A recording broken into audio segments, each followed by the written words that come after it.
Terima kasih Anda kembali bersama kami di CNN Indonesia Today.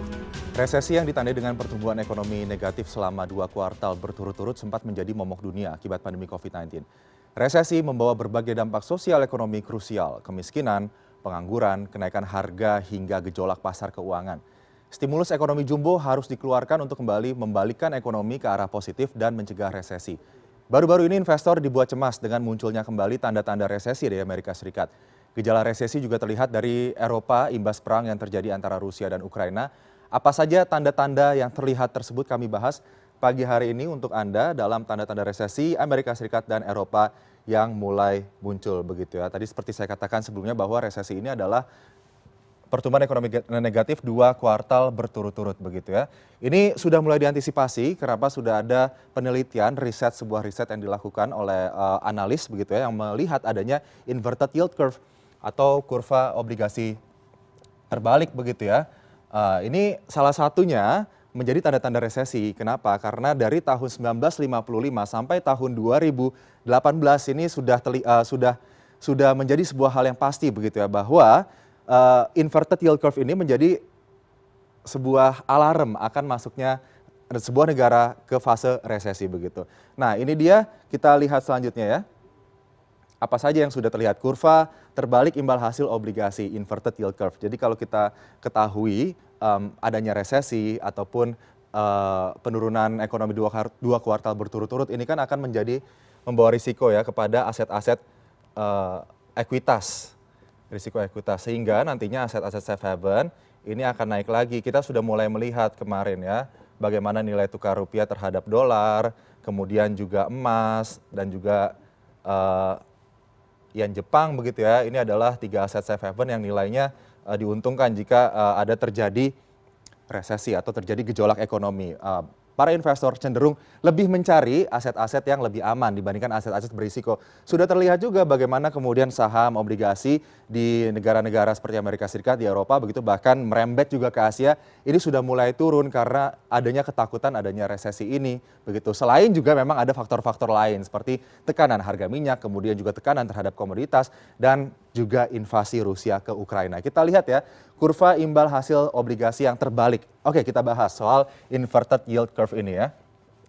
Nah, jadi kurva imbal hasil obligasi yang terbalik ini kalau kita jabarkan dari kurva X dan Y, ini maturity ataupun tenor obligasi, dan ini adalah yieldnya atau imbal hasilnya, begitu kita lihat ya. Normalnya kurva imbal hasil obligasi ini harusnya seperti ini. Oke, kita lihat ya. Jadi misalnya ini tenor 3 bulan, ini tenor 10 tahun.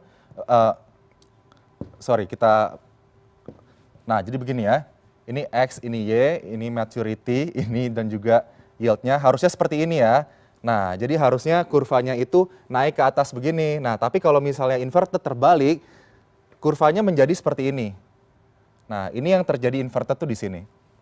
Kurva terbalik di mana imbal hasil obligasi tenor pendek di sini lebih tinggi daripada imbal hasil obligasi tenor panjang.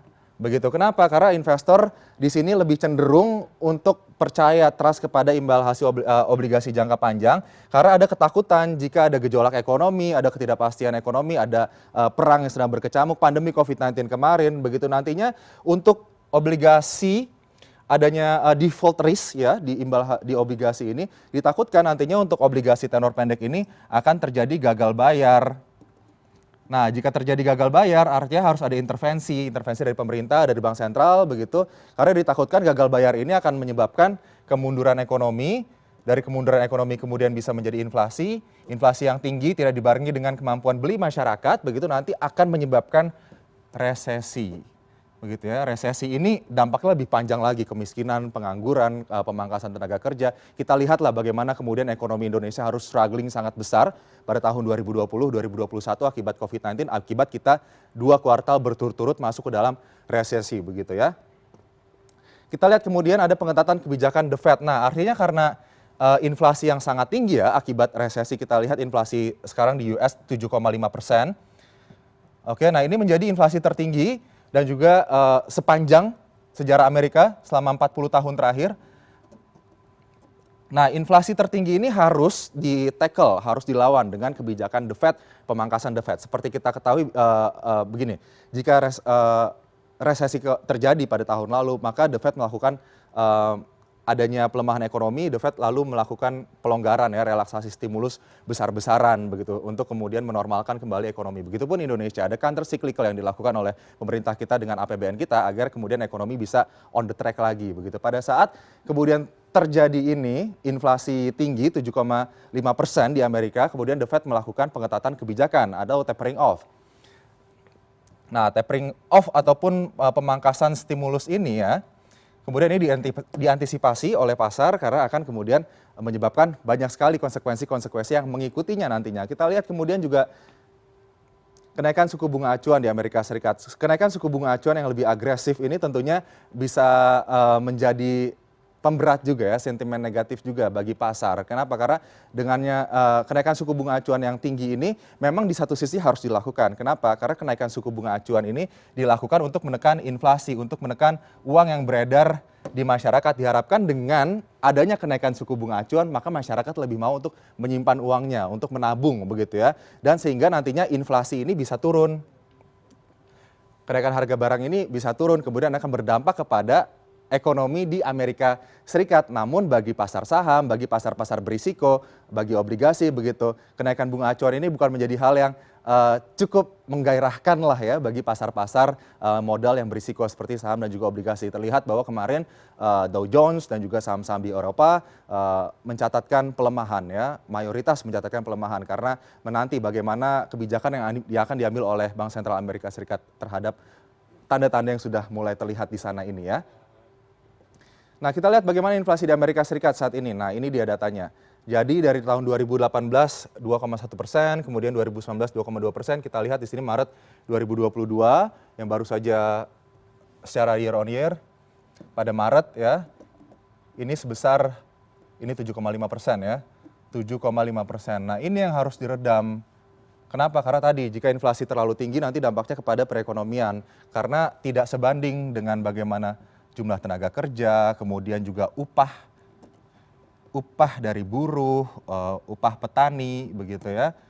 Nah, ini tidak sebanding dengan kenaikan harga yang timbul. Makanya nantinya jika kemudian terjadi gejolak ekonomi ini, kemudian inflasi tidak bisa terkontrol, tidak bisa dibarengi dengan daya beli masyarakat, inflasi ini nantinya juga akan membawa dampak kepada negara-negara mitra dagang Amerika Serikat, termasuk juga Indonesia. Sudah kita ketahui bahwa saat ini yang ditakutkan oleh dunia selain invasi Rusia ke Ukraina tentunya yang kemudian menyebabkan harga minyak naik, kemudian ada gejolak juga bagi sektor komoditas agrikultur, agribisnis begitu.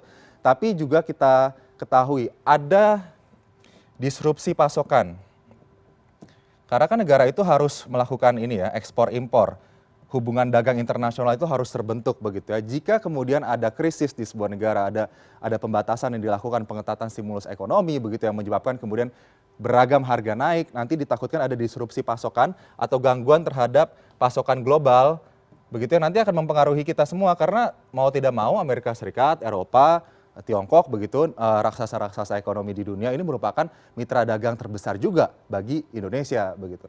Kita lihat inflasi cukup tinggi sekali ya, dari 3,6% langsung naik menjadi 7,5% pada tahun 2022 begitu, tapi tidak dibarengi dengan itu tadi daya beli dan juga pertumbuhan ekonomi. Kita lihat tanda-tanda resesi di Eropa. Selanjutnya tidak hanya Amerika Serikat saja kemudian yang ada inverted yield curve atau kurva imbal hasil obligasi terbalik dan juga disinyalir ya ini menjadi sebuah tanda-tanda resesi, tapi memang belum secara sah belum bisa dikatakan masuk ke dalam resesi, tapi banyak analis yang menakutkan bahwa tanda-tanda tersebut ini menjadi sinyal akan masuk resesi lagi gitu. Kita lihat ya, untuk di Eropa sendiri sudah ada lonjakan harga batu bara dan gas, komoditas. Kemudian ini kan akibat invasi Rusia dan Ukraina ya. Jadi Rusia ke Ukraina ini perkembangannya seperti kita ketahui memang sudah ada perundingan damai yang dilakukan antara Rusia dan juga Ukraina. Namun ternyata masih ada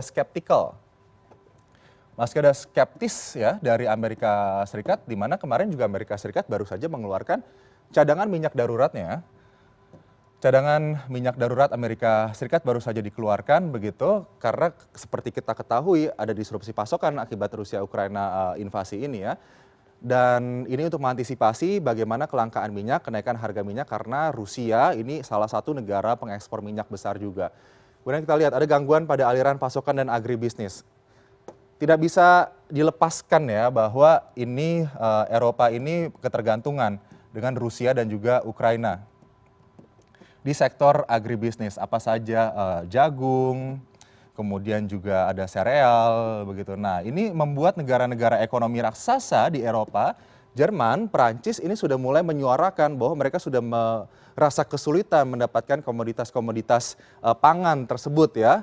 Begitu. Kita lihat nih harga minyak juga sudah melonjak. Eropa harus mengekspor lebih banyak untuk membayar volume impor tertentu karena neraca dagang itu kan harus seimbang ya, paling tidak jangan terlalu lebar begitu ya defisitnya. Jadi memang Eropa harus ekspor lebih banyak kemudian untuk menutupi impor mereka begitu yang juga berkurang ya. Kita lihat kemudian bagaimana sih tanda-tandanya? Nah, ini dia. Dampaknya maksud saya. Ini dampaknya bagi Eropa ya, resesi yang terjadi, tingkat pengangguran yang meningkat, kemudian masalah perbankan dan fiskal, tingkat kepercayaan konsumen yang menurun, inflasi juga, pasar saham yang sangat volatil dan cenderung negatif begitu. Nah, nantinya bagaimana saat ini tanda-tanda yang sudah terlihat di Amerika Serikat maupun Eropa tentu harus diwaspadai oleh negara-negara emerging market seperti Indonesia.